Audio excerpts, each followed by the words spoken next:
आता पितृपक्ष सुरू आहे. पितृपक्षामध्ये म्हणजे पितरांना ताट दाखवणं, पितरांना पान दाखवणं हे महत्त्वाचं समजलं जातं.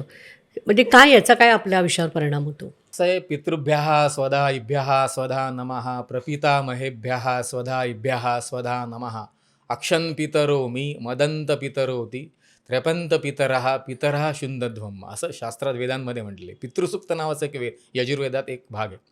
तर पितरांमुळे आपण आहोत. आज मी इथे बोलतोय, तुम्ही मला प्रश्न विचारत आहे. आपला जन्म हा पितरांच्या असणाऱ्या अस्तित्वामुळे झाला.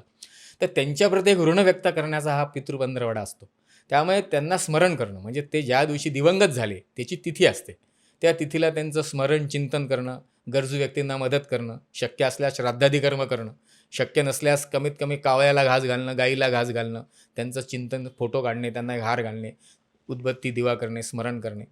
श्राद्धादी कर्म करता आले, तर्पण करता आलं ब्राह्मणद्वारा तर उत्तमच, पण ते शक्य नसलं काही कारणास्तव तर कमीत कमी त्यांचं चिंतन, प्रसाद, नैवेद्य घ्यावा.